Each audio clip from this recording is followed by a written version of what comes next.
Stripe is the go-to choice for AI companies, from early-stage startups to scaled enterprises. 78% of the leading AI companies use Stripe to go to market quickly and scale globally. That includes pioneers like NVIDIA, OpenAI, and Perplexity. Stripe has developed cutting-edge tools to improve everything from fraud detection to checkout optimization. Whether you're aiming for incremental gains or planning for enterprise transformation, see how Stripe can help at stripe.com.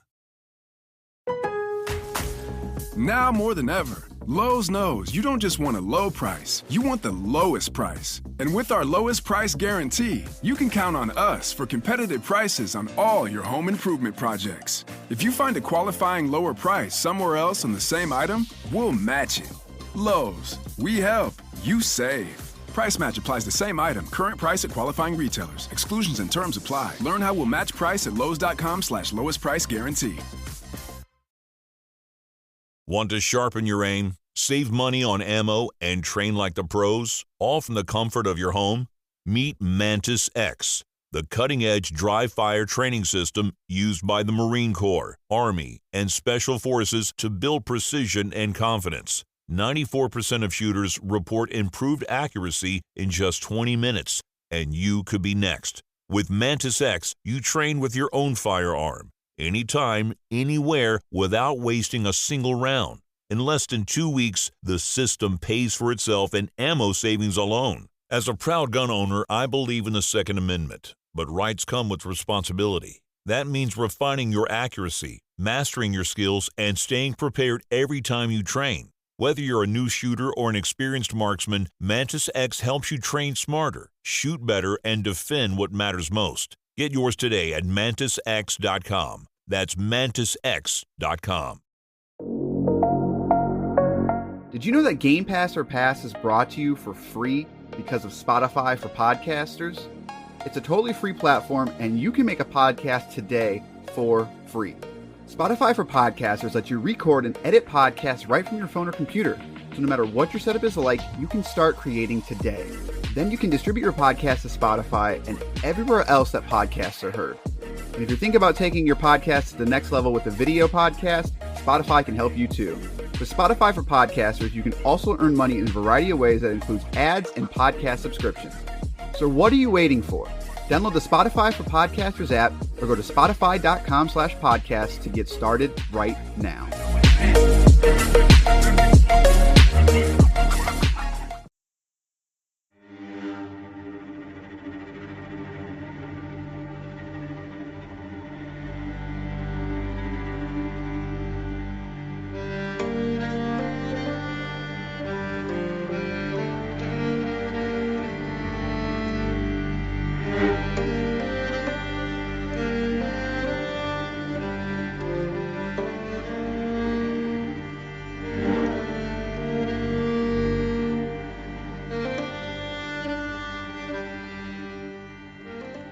It's now time for a very infested version of Game Pass or Pass, the podcast where we play games on Microsoft's Game Pass service and tell you which games to pass on to your friends, and which games to simply not install.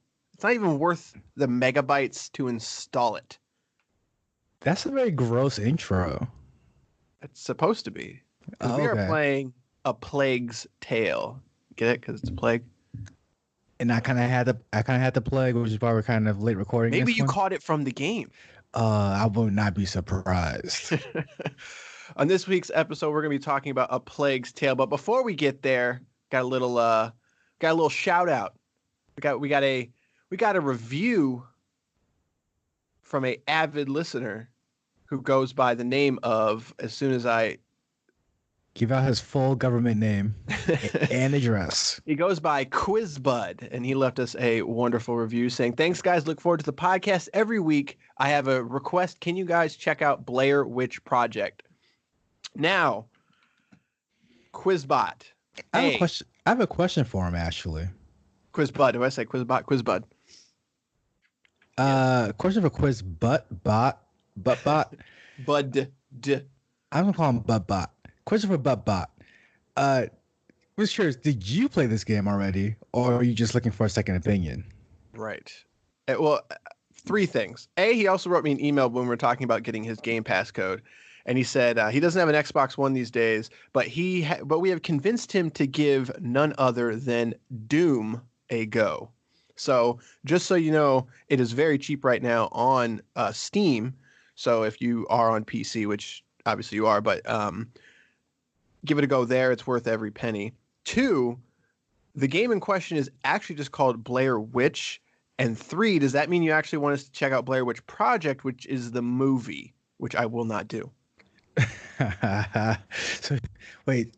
Well, I don't remember the second one, so that means we have to watch all 3. Oh gosh, technically, okay, no, you're right. There's 3. I was thinking 4, but no. But Blair Witch, yes, we will do Blair Witch, but unfortunately, I have to tell you, it's going to be a little while, simply because we have already got the next including this week, 4 weeks scheduled. Because Ori and the Will of the Wisps is coming out, so we will be doing A Plague's Tale this week. Next week, we'll be playing Gris. Then we'll be playing Ori and the Blind Forest. After that, Ori and the Will of the Wisps. Since we have committed to every Microsoft first party, I guess this is kind of second party, every day one big release we will be playing. So we will have to do that on the 13th episode.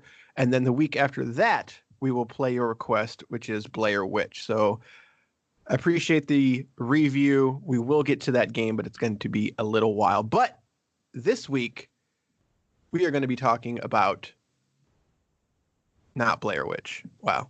A Plague's Tale. Yeah, that one. The other game. Innocence. Here we go. Developer is, okay, don't know how to say it because it's French, but it's spelled A-S-O-B-O. So, Asobo? Is that what? Are you sure that's French? The studio is French. Oh, I mean, okay. Yeah. Maybe, I don't know. Maybe it's not traditional French, I don't think. I'm speaking from my 3.5 years of French in high school, of course. Yeah, I took Latin like an idiot. So you might not have heard. I went to Cambridge Rindge in Latin. You what? I went to Cambridge Rindge in Latin school, but I did not take Latin. Fun fact. Write a review about that. So I had not really heard of the studio, but it turns out from the research I've done, they've done a lot of support work mostly, as well as movie tie-in games in the PS2 to 360 generation. But they did a lot of support work on the Crew 2, as well as Microsoft's ReCore. But this is one of their first in-house games that they made from the ground up. Regularly priced at $44.99, is available on PC, Xbox, PlayStation 4, and I forgot to see if there's a Switch version. So live fact checking. I'm sorry, regular price at $44.99? That is correct. That is the regular price. Wow. This game is not coming to the Nintendo Switch, from what I understand. So, according to Google. So that's just so you know. So that's, of course, the digital version. Most places have it now for about $20 new. So just so you know, but obviously you can play it with your Xbox One Game Pass subscription. This is available on Xbox Game Pass for console and PC. It is not crossplay though, because there is no multiplayer or anything like that, so it's not really important. There is DLC for $199, which is purely cosmetic DLC. So if you do like this game and you want to check out some new costumes, you can do that. And for your Xbox One X owners out there, it is Xbox One X enhanced. It runs at a native 1440p with a temporal injection upscale to 4K. Looks pretty nice, I have to say so. And it does feature HDR for you X and S owners out there. Regular Xbox One owners, what are you doing? Get an S already. Get yourself some HDR. Bars. Get some HDR in your life. You need that high dynamic range anywhere you can get it. It does improve the worst of games.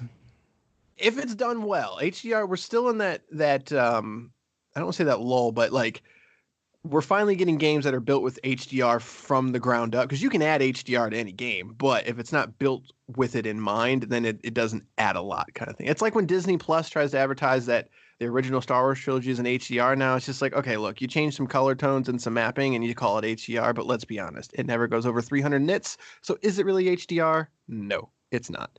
But I can say A Plague still does have good HDR support. So there you go. A Plague Tale. I keep saying A Plague's Tale. A Plague Tale Innocence. It's not A Plague's Tale? Oops. Okay. Yep, it's A Plague Tale. All right, gotcha. Because A Plague's Tale would either indicate that it is the Plague's Tale or it would be more than one Plague's Tale, and it is neither of those. So I'm glad we got that out the way. Right, Like, very important information. Your English lesson for the day. All right. How do we talk about this one? Let's A Plague start. Tale. It's a third person stealth survival action game.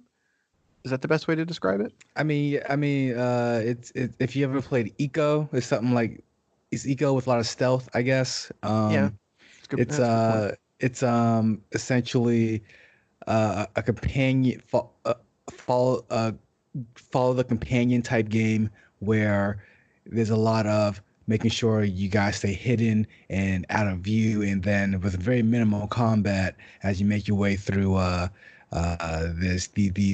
these areas. Correct. And so the moral of the story is you play as I know her name is spelled Amicia, but because this is French again, I'm gonna probably mispronounce it, but I think it's Amicia and Hugo, or she says Hugo a lot. So I'm trying to think of like the Cliff Notes version, because there are spoilers for this game, so I'm not going to say them. But it's basically they are fleeing for a reason. It might have to do with the plague. You might figure that one out from the tale or from the name. And this game has a big emphasis on not only like the plague being a thing, but on like sickness, as well as sort of how the plague is spreading and sort of destroying the area kind of thing. So there's a lot of technology here that has to do with like not only being stealth, but there's puzzles and stuff that involve like having to combat rats and sort of use them as puzzle mechanics, if that makes sense, because the rats are afraid of light, so you can use light a lot of times to sort of manipulate them in the ways that you want. And then a lot of the stealth combat tends to usually be either avoid entirely or get to a spot where you can sort of silently take them out with your golden magic slingshot. And it's got some light RPG mechanics where you can upgrade like how fast your slingshot loads, and what's the word I'm looking for? Your sound, like how much sound you make when you move and stuff like that. So there's light RPG mechanics. They're not huge. From what I understand, you can basically go through the whole game without ever upgrading anything, and it doesn't make a huge difference, kind of thing. Yeah, I maxed out all the upgrades and very very low changes. Like yes. You can notice how fast you lock onto a target, but it's not like, again, the game isn't combat heavy, so it's like it's game light. It's really made for anyone, like literally anyone, to jump into who's never played a video game before. So excuse me. So these so the RPG mechanics are really there just to emphasize, hey, it's a video game, but it's really tacked on. Yeah. So I think it's I wanted to like this game more than I do. I think the first thing that impressed me right out of the gate was the tech kind of thing. So, this game looks really good, especially for a quote, AA game. This is, it didn't have a $60 price tag, and it's a smaller team. And, and from the research that I've done, they use a proprietary engine. They do not use Unreal. They've basically built tech for this, and it's impressive. You played on PC, correct? I did. Okay, so yeah, I played on the One X, so I can't, I cannot comment on the quote, regular version for the regular Xbox owners out there. But I also heard this game can be pretty brutal on PC in terms of what you need to run it. Now, you have a fairly high-end PC, so I'm assuming you probably didn't run into too many issues. But yeah, no real issues. But at the same time, you can tell it was not the best optimized. Right. So from what I understand, like, you can brute force this game and it looks really nice. But if you've got a mid-range PC, do not, be prepared to not be able to run it at 60 frames at all times, stuff like that. So, and, that was the thing that stuck out to me. Like, when I started playing this game, I didn't really know what I was getting into. I had heard about this game. I had heard that it was sort of stealthy, and I had pictured sort of more of like a Brothers game. I don't know if you've ever played Brothers, but I was picturing something where I was going to have to be kind of controlling these two characters and getting them through things, but no, that's not really it at all. It's That would have been creative. shots fired. Once I got over the tech of it, which I still think is probably the most impressive part of it, I'm just kind of meh about this game. I mean, you gave it a better shot than I did. As soon as when this game first came out, I heard the buzz about it, and just reading about it, I knew it was one of those games. And what I mean by that is, at some point the AA, the indie games waves hit the industry, because we were all sick and tired of the same AAA game being the same game every single year with no real changes. And then this wave hit with indie games, and it was like a second coming. It was like, but the thing is, it's like, I compare it to almost like rap music. Like there are people who like rap music, but there are also people who like only hip hop, and they act like it's this separate genre almost, and it's like so much better than what's on the radio. But it's really, like, when you look at it, you can boil it down to the same kind of thing. Whereas like everything in the radio sounds the same, everything underground sounds pretty similar too. And this is kind of the same instance where I'm like, all right, this is one of those indie games where if you played one, you kind of get it. It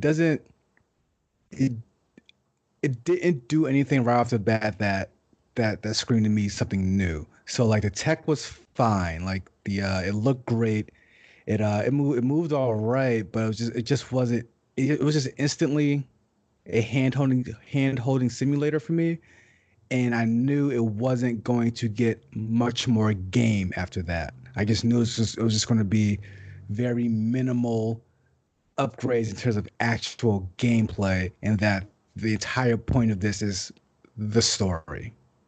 Yeah, and that was I can agree to most of that. I cannot speak to the hip hop thing. I am a '90s kid, so unless it's Nelly, I don't know what it is. But no, I was sort of waiting for. I think the thing that surprised me the most in terms of other than the tech was the length of this game. This is not a short game by any capacity. And it should be.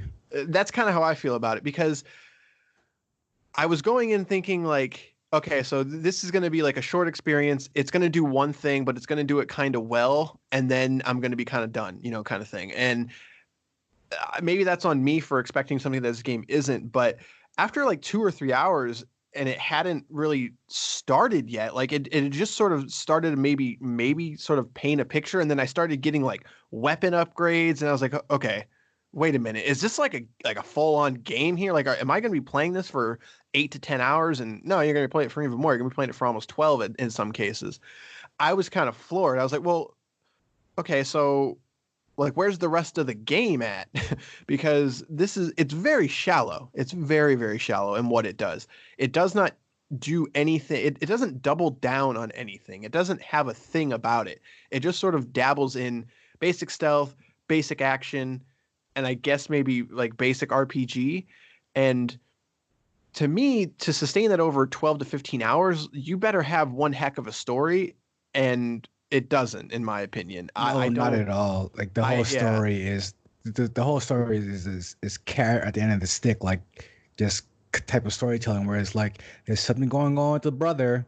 What is it? And they keep sort of teasing's not even the word, because they don't really tease it. They just keep going like, oh man, something's wrong with them kind of thing. And it takes a long time for that story arc to even fully start. That's kind of the second half of the game. The first half of the game is just sort of escaping, and you sort of meet some people along the way, you do some things, but none of it really matters until that second I guess you want to say plot point starts. And even when the conclusion gets there, it's just sort of like, okay, like, I guess I just, the story didn't do anything for me. I wanted to like it more than I did, but it wasn't presented in like, and And that's the thing. Like in a game like this, like I mean, like my biggest complaint with this is that it's barely a game, and it's and it leans more visual novel,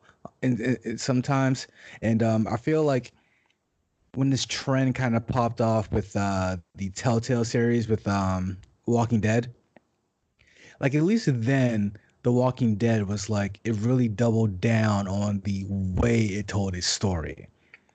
Like that was kind of the gameplay. That was the game changer. It was like how are we going to tell this story more so than the actual story itself.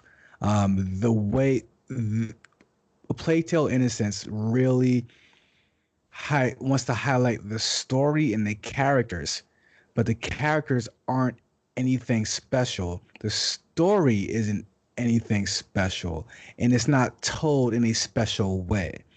It's really just it's just really good fundamental tech that you have to applaud the studio for creating, wrapped around a very forgettable premise, very forgettable characters. I mean, the best you can say is that it looks good and it sounds good. Yeah, and I feel like even if this game was even half as long and it got to the point quicker, I at least would have. I would at least finished it.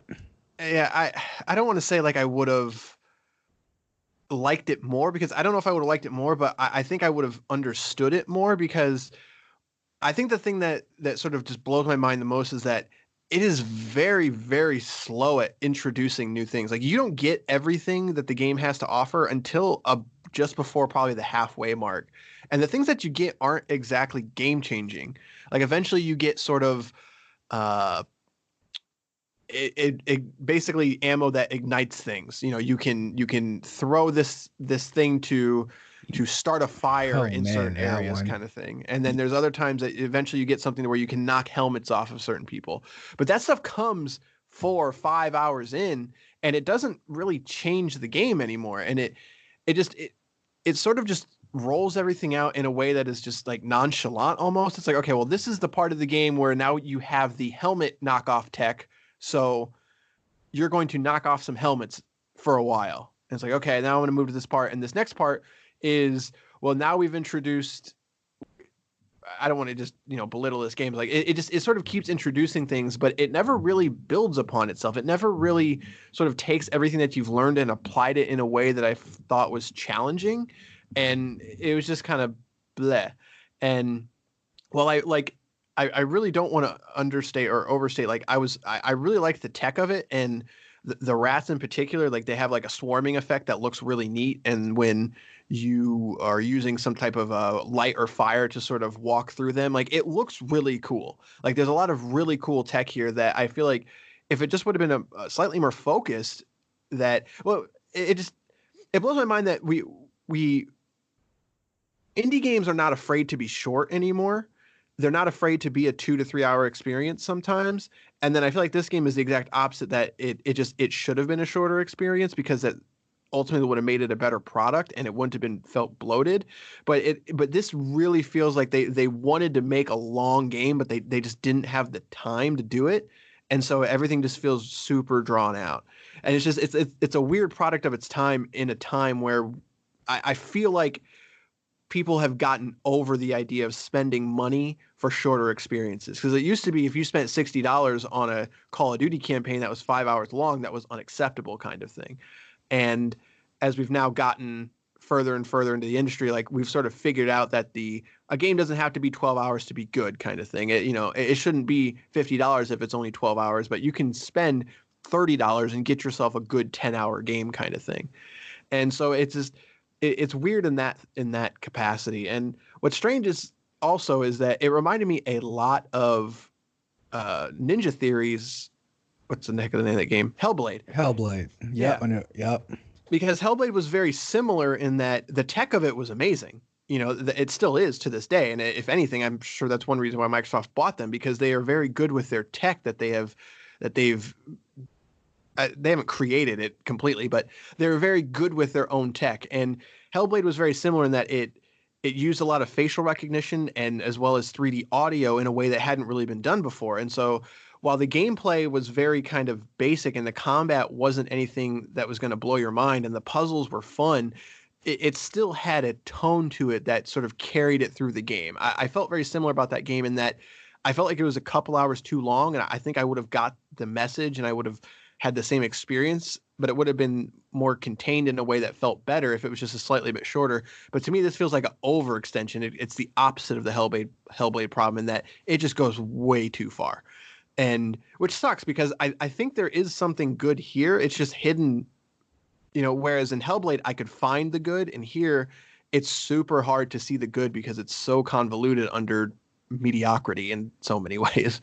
But yeah, like it's just a matter of, for me, it just boils down to there wasn't enough game here, and the amount of game that was there was not spectacular. Yeah, like they built again. They built a very pretty system, but it's just not a lot to do here. And right. I could only sneak around so much and knock a dude out before it's even more basic than like Splinter Cell. Splinter Cell at least challenges you to do puzzles in a way that, yes, you're doing the same thing over and over. Like you're sneaking up behind guys and breaking their necks. And there's some of that here, but even the tech here, like the detection tech is super wonky in that I had instances where a third companion was literally standing in front of one of these guards, but the guards are not programmed to look for the companion. They're programmed to look for you. So it's like, I don't know. It just felt super janky in so many ways. And I guess I feel like we're sort of belittling it without actually talking about it, like the issues, but there really isn't much to talk about. like it truly is like the most basic stealth, the most basic RPG, and the most. No, it really is. If you ever think if you ever played whatever game you ever played in your life that introduced a stealth section, take that stealth section out that game and make that the entire game. Like that's what this gameplay is, because it's that basic. It's that tacked on. Like this entire game feels like the tacked on section of another stealth game. Like when you compare it to a Splinter Cell or like a Metal Gear, like it's like you can play those games, you can replay those games, and like the guards will take a different pattern or you approach it differently. Whereas this game, like I'm pretty sure no matter how many times you play this game, which you should never play this game more than once, the guards are going to walk the same pattern. They're going to stop at the same place. You're going to handle, more importantly, you're going to handle the problems the same exact way. There's no real reason to think outside the box here. It doesn't force you to be a gamer at any point. This is one of those games that does not feel like it was like that's really for gamers. It's really this is the game that to me feels like you have a friend or a significant other who you think who thinks games are all Call of Duty, and you're like, no, you might like this one, sure, and they can play it. Like this doesn't challenge a natural gamer. It doesn't do anything. It doesn't bring enough game to to call itself really a game. Like this should have like it should have been more of a visual novel type storytelling process to me instead of a $45 game. Like this is just not even. Yeah, I don't. It's not worth it. Even as a Game Pass thing, I guess it's time to say Game Pass or pass. Even as a Game Pass title and something that you don't, technically have to pay full price for, you can get a subscription. I can't recommend it. I feel like I want to, just because as someone who's super into tech, I do think it's super impressive what they have done in terms of the engine. But at the same time, it's also not going to. While I'm impressed, I understand that this is not like Uncharted. It doesn't look that good. It's impressive what they have done with such a small team, and to a lot of people, I think that would be lost on someone. So, if you play something like Uncharted, then you come and play this, you're like, well, whatever. Like Uncharted looks better, and it does in many ways, and. So here it's, to me, if this was like a $20 game and it came out that way, I'd be like, wow, like for $20, like this small team was able to make something really, really cool. The game's okay, but I would support it because as a small team, they did something really neat. But at a near full price game, no way. And even as a Game Pass game, I think your time is better spent elsewhere.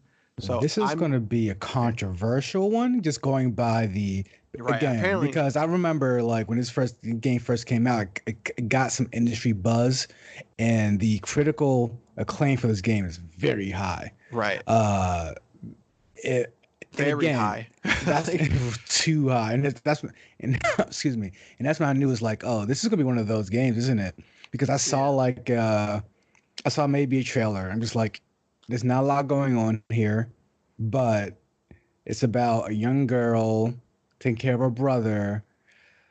It's going to be one of those. Which it doesn't even really play with that. Like, not at all. Sometimes the puzzles will be like, hey, Hugo, stay here. And it's like, that's it. Like, there isn't, I don't know, like maybe it's on me again for thinking I was going to have a more like Brothers or a Way Out type of situation where there's going to be some real, right, like some real consequences for being able to let the brother or the younger brother stay put and do that. It's just, but it never does anything with it, and it just blows my mind that. I don't want this to turn into like, well, critics are wrong kind of thing, but usually I can look at it and be like, okay, like I get where they're coming from. Right. That's right. And like Uncharted 4, don't like that game. You and I have had discussions about that, but I get it. Like I understand how people can like it. I just don't like the direction that it went in, but I get it. Here, I don't get it at all. I just don't get what they saw that I don't. And that's the part of me that was fighting the game the most. Was I'm trying to, because you told me around chapter 6 the game quote opens up, so I'm like, okay, like maybe something happens that maybe it's like a Last of Us type situation where it's like, okay, the story hits hard now, and it's like, nope. No, nothing happens, and it's I think it tries to when a certain event happens in the game, right. And it almost is like a Brothers moment. I guess that's a small spoiler for Brothers. Like something happens in Brothers, and something happens in this game that I think is trying to sort of invoke that. And just heads up, like it's not death or anything like that. But like they try to do something with the story to sort of change it up, but in the end, it doesn't really change it up. Because the ends, like the thing that you think is going to happen from the start still ends up happening, but the way it gets there is just sort of different, but it's not different in a good way. It's just different kind of thing. Like, I don't know. Yeah. Point is, Game Pass or pass. I think we're going to be agreement on this one and saying, no, you should not play this. Your time is better spent playing Doom. Yeah. Pass on by it. Like this is not, ignore the reviews for this one. Yeah, I would love to hear, if you have played this game, and even if it was Game Pass or not, gpopfans@gmail.com, like genuinely, I want to know what you saw in it kind of thing. And I spent way too much time reading reviews and just saying, people throw around the word like masterpiece, and I'm just like, yeah, like genuinely, I don't see it kind of thing. So let us know what you think. But unfortunately for this one, A Plague Tale: Innocence, there's a sequel coming out, so for you fans out there, get out of here. You will get more, but we are going to have to say pass on by. So, but I think that's gonna do it for this one. So again, you can rate us on your podcast subscription service of your choice: Spotify, Apple Podcasts, iTunes is still around if you're on the desktop for that. Google Podcasts, all of them are out there. We're on all of them. Stitcher, that's another one. Let us know what you think about the show. You can email us at gpopfans@gmail.com. And so next week, we're going to be talking about another indie game. And this was a spin, wasn't it? This was a spin. It was a spin, yeah. So we did a spin, and we landed on Gris, Gris. I had no idea what this game is/was. So next week will be an interesting episode, so tune in to that. And then again, after that, we're going to be doing the Ori and the Blind Forest playthrough in preparation for Ori and the Will of the Wisps, which is just right around the corner. So that's going to do it for this episode. We will see you next week with Gris. Good day, sirs. And stop.